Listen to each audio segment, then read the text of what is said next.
बिहार प्रदेश Congress committee की तरफ से सभी पत्रकार साथियों का, कैमरा के पीछे खड़े हमारे सभी दोस्तों का बहुत बहुत स्वागत, अभिनंदन। आज से बिहार प्रदेश कांग्रेस कमेटी ने एक श्रृंखला की शुरुआत की है जिसका नाम है 20 साल 20 सवाल। हर दिन पार्टी की तरफ से कोई भी अधिकृत व्यक्ति बिहार के जो 14 करोड़ लोग हैं उनसे जुड़े हुए जो मुद्दे हैं, चाहे वो नौकरी का सवाल हो, पलायन का सवाल हो, भ्रष्टाचार का सवाल हो, अपराध का सवाल हो, रोजी रोजगार, कपड़ा मकान, शिक्षा, स्वास्थ्य, सड़क, बिजली, पानी, बिहार के लोगों के जो मुद्दे हैं उस पर मौजूदा तथाकथित बीमार, बेकार, डबल इंजन की सरकार ने 20 साल में क्या किए हैं, उससे सवाल जो है पूछे जाएंगे जनता की तरफ से, आपके माध्यम से जनता के लिए। आज का जो मूल विषय है, जो पहला सवाल है, उस पे हम पूरे सबूत के साथ आपके माध्यम से सरकार को भी और बिहार के करोड़ों लोगों को यह बताना चाहते हैं कि जो सरकार वोट चोरी से बनेगी वो सरकार जमीन चोर है, वो सरकार मुनाफाखोर है, वो सरकार बचत चोर है, वो सरकार बिहार के धन संसाधन को प्रधानमंत्री जी के दोस्त की तिजोरी में पहुंचाने की कवायद में लगी हुई है। अदानी जी के वारे न्यारे हैं, तमाम देश के पोर्ट, एयरपोर्ट, खान खदान उनकी झोली में पहुंचाने के बाद जो फकीर कहते थे कि झोला उठा करके चले जाएंगे, अब जो है बिहार की बारी है। प्रधानमंत्री जी के दोस्त के वारे न्यारे हैं, अदानी जी ने बिहार में भी पांव पसारे हैं और ये हम सबूत के साथ बोल रहे हैं। बिना सबूत का कोई बात हम लोग नहीं करते हैं। प्रश्न ये है कि बिहार में अदानी जी को 1 रुपए प्रति एकड़ की दर से 1000 एकड़ जमीन जो है भागलपुर में, पीरपैती में आवंटित कर दी गई। इससे 3 महत्वपूर्ण सवाल पैदा होते हैं। पहला, बड़े जोर जोर से गला फाड़ करके केंद्र की सरकार ने कहा कि हम बिहार को हजारों करोड़ का प्रोजेक्ट दे रहे हैं और पावर प्लांट बनाने के लिए जो 21,000 करोड़ आवंटित किए गए, उस प्रोजेक्ट को सरकार जो है वापस ले ली और प्रधानमंत्री जी के जो मित्र हैं वो प्रोजेक्ट जो है उनको सौंप दिया गया है। मतलब वह जो हजारों करोड़ बिहार को पैकेज देने की बात की जा रही थी, वह सिर्फ और सिर्फ प्रचार था, बिहार के लोगों को कुछ नहीं मिला है। दूसरा जो विषय है कि यह जो प्रोजेक्ट है जिसकी हम चर्चा कर रहे हैं, पावर प्लांट की, असल में इसकी शुरुआत यूपीए सरकार के दौरान हुई थी। भूमि अधिग्रहण शुरू हुआ था और उस वक्त ये राज्य सरकार और केंद्र सरकार को मिलकर के ये प्रोजेक्ट बनाना था। मौजूदा केंद्र सरकार ने इस प्रोजेक्ट को अपने दोस्त, इस प्रोजेक्ट के संबंध में जो राज्य सरकार की भूमिका थी वो तो राज्य सरकार ने निभाई, लेकिन जो बजट आवंटित किया गया था, जिसका बहुत प्रचार किया गया था, उस बजट से केंद्र की सरकार ने हाथ खींच लिया। और जब तीसरा जो महत्वपूर्ण बिंदु है, इसको सिलसिलेवार ढंग से आप देखेंगे तो इस बजट में, इस प्रोजेक्ट में जितना अंबानी जी खर्च करने का प्रॉमिस, अदानी जी, माफ कीजिएगा, क्या करें दोनों एक ही हैं, बड़ा नाम मिलता जुलता है। अदानी जी कह रहे हैं कि हम 25,000 करोड़ में जो है ये प्रोजेक्ट बनाएंगे और सरकार जो है उसके पास भी 21,000 करोड़ आवंटित था। पहला प्रश्न ये है इस प्रोजेक्ट से संबंधित, फिर ये प्रोजेक्ट जो है अदानी जी को क्यों दे दिया गया। दूसरा प्रश्न ये है, एक असेसमेंट के हिसाब से इस प्रोजेक्ट से कुल 1 लाख करोड़ का मुनाफा होना है, बचत होना है, 1 लाख करोड़ का। ये 1 लाख करोड़ अब बिहार के लोगों की झोली में नहीं पहुंचेगा, ये 1 लाख करोड़ जो है प्रधानमंत्री जी के दोस्त के तिजोरी में पहुंचेगा।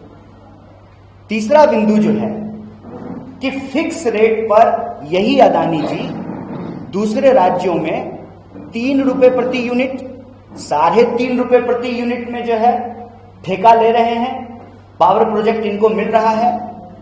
बिहार में अभी अभी इनको 6 रुपए प्रति यूनिट से जो है उससे भी ज्यादा ये ठेका इनको मिला है।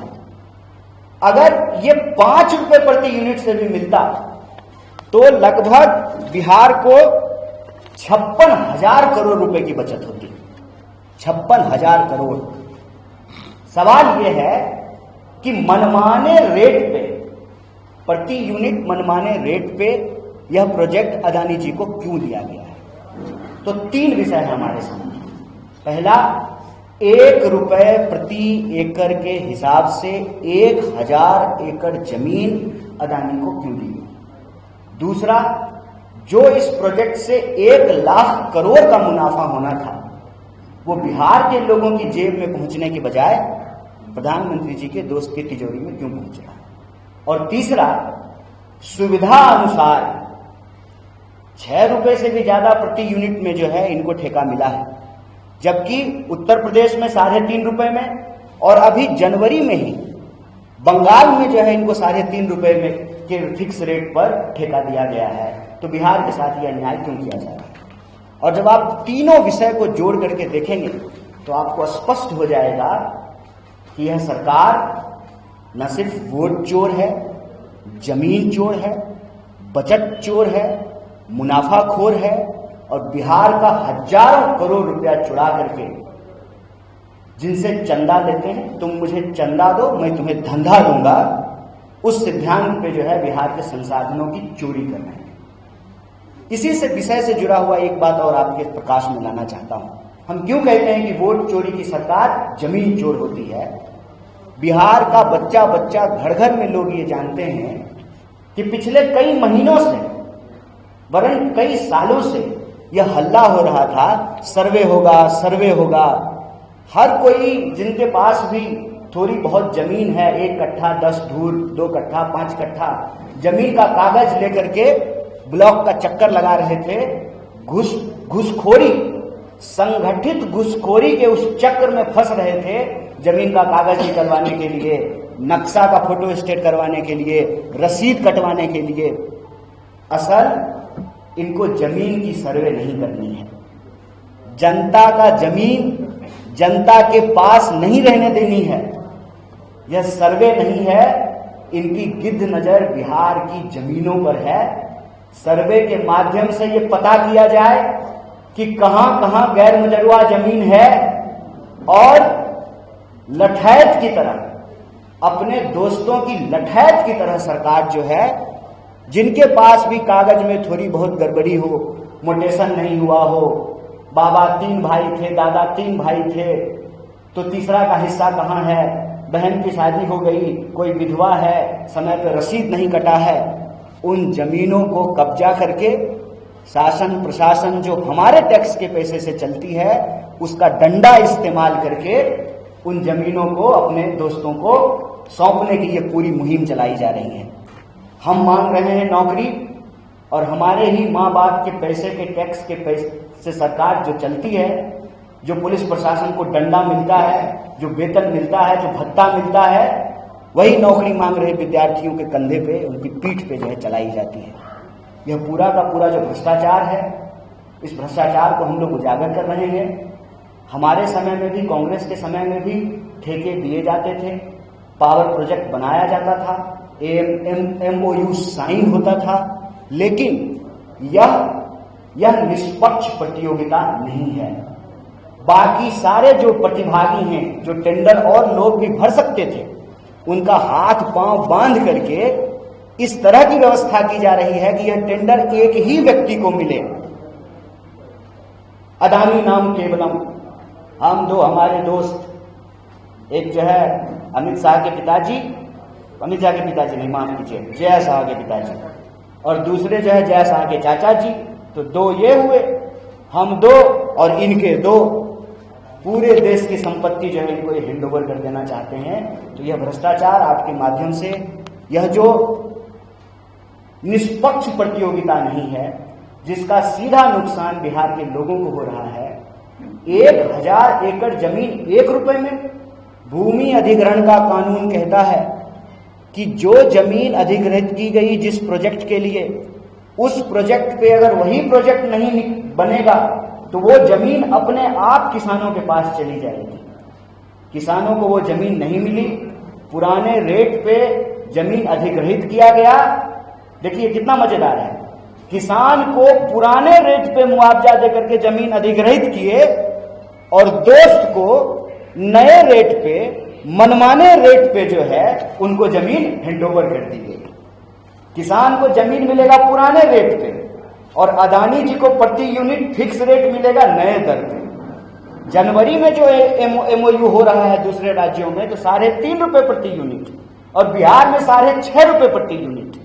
1 रुपया भी अगर कम पे 5 रुपया पे भी होता तो 56,000 करोड़ का बचत होता बिहार का। तो सवाल यह है कि 1 रुपए में 1000 प्रति एकड़ जमीन क्यों दी गई? जो 1 लाख करोड़ का बचत है बिहार का, उसको दोस्त की तिजोरी में पहुंचाने का प्रबंध क्यों किया गया? और फिक्स रेट पर, मनमाने रेट पर जो ये एमओयू साइन हुआ है या जो प्रोजेक्ट साइन हुआ है, उसमें जो 1 रुपया भी कम होता तो 56,000 करोड़ रुपए का बचत होता। तो ये बचत की चपत यह सरकार क्यों लगा रही है, ये पक्ष हम आपके सामने रख रहे हैं और इस दावे को दोहरा रहे हैं कि वोट चोरी से बनी सरकार जमीन चोर है, मुनाफा खोर है, बचत चोर है। बहुत बहुत शुक्रिया, बहुत धन्यवाद। एक विषय और हम आपके समक्ष लाना चाहते हैं कि पिछले दिनों जब बड़े धूमधाम से प्रधानमंत्री जी स्वयं एक तथाकथित सांस्कृतिक संगठन का जश्न मना रहे थे, तो देश के एक प्रतिष्ठित विश्वविद्यालय में प्रशासन के तामझाम के साथ जनता के खर्च वर्च से स्थापना दिवस मनाने का प्रयोजन राजस्थान विश्वविद्यालय में किया गया।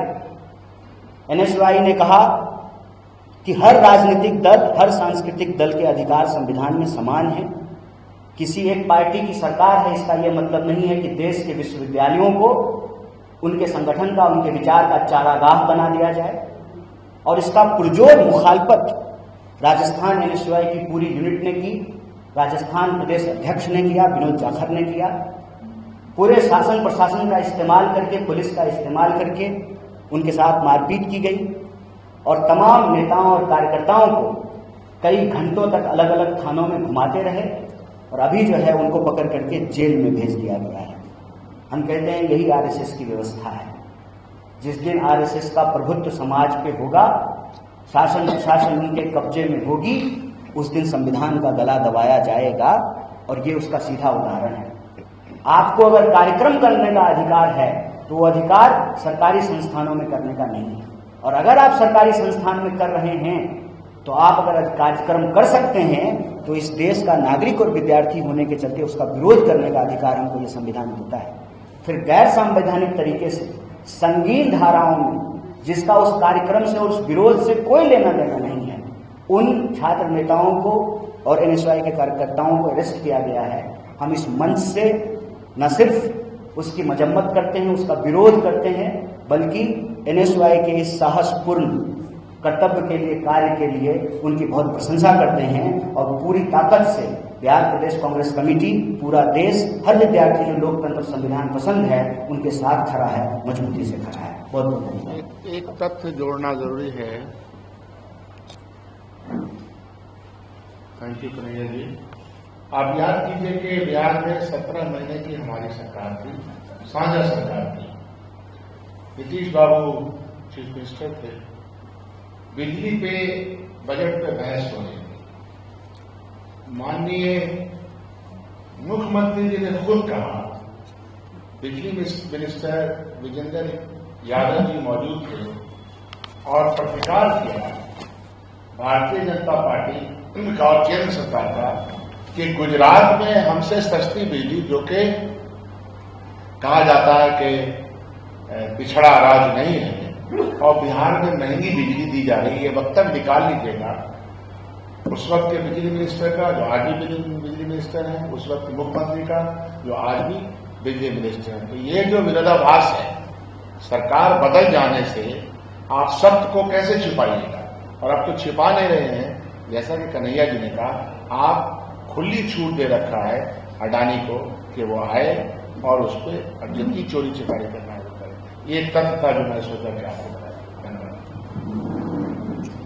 कोई क्वेश्चन? धन्यवाद। प्रधानमंत्री युवाओं से संवाद करें और युवाओं की बात करें। नहीं, प्रधानमंत्री तो कुछ भी कर सकते हैं, क्योंकि एक तो प्रधानमंत्री को आप लोग साधारण मनुष्य मत समझिए। नॉन बायोलॉजिकल अवतारी ईश्वर के अवतार हैं, तो उनके बारे में साधारण बात मत क्या कीजिए। लेकिन प्रधानमंत्री से ये पूछा जाए कि युवा संवाद कर रहे हैं, अच्छी बात है, युवाओं को रोजगार भी मिलेगा कि खाली भतीजा को ही रोजगार मिलेगा, कि बिहार के युवाओं को भी रोजगार मिलेगा? क्यों पेपर लीक हो रहा है? क्यों कोई भी परीक्षा जो है वो समय पे नहीं हो रही है? नौकरी मांग रहे विद्यार्थियों को क्यों लाठी मारा जा रहा है? प्रधानमंत्री से तो ये पूछा जाना चाहिए ना कि क्यों चपत लगाए हैं 1 लाख करोड़ का? बिहार के किसान से पुराने रेट पे जमीन ले लिए और जो है अपने दोस्त को जो है नए रेट पे जो है 6.5 रुपये प्रति यूनिट फिक्स रेट पे जो है प्रोजेक्ट दे रहे हैं। तो युवा संवाद खाली बोलने से, खाली गाल बजाने से नहीं होगा ना। प्रधानमंत्री जी को बस आपको अगर मौका मिले तो याद दिला दीजिएगा कि अब आप तीसरी बार प्रधानमंत्री हैं, आप नेता प्रतिपक्ष नहीं हैं। तो कब तक जो है मन की बात के नाम पर गाल बजाते रहिएगा, परीक्षा पे चर्चा के नाम पे गाल बजाते रहिएगा? कब तक जो है आप भर्ती के बारे में जो है वादा ही करते रहिएगा? डिलीवरी कब होगी? यह सवाल उनसे पूछा जाना चाहिए। आप लड़ाइएगा तो लड़ लेंगे। काहे नहीं है?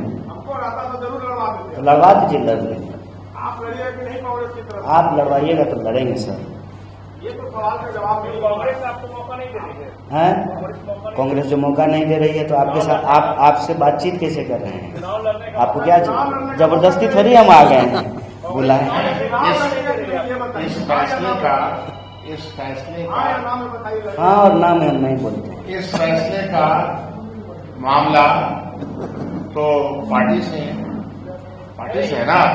नहीं, पार्टी और व्यक्ति, हमारी पार्टी है, व्यक्ति भी महत्वपूर्ण है और पार्टी भी महत्वपूर्ण है। पार्टी का फैसला जो भी होगा, जो कन्हैया जी भी स्वीकार करते हैं, सब लोग स्वीकार करते हैं, तो पार्टी जी का फैसला है। मेरी इच्छा है मंगल पे जाने की। चलिएगा तो ले चलेंगे। बहुत धन्यवाद।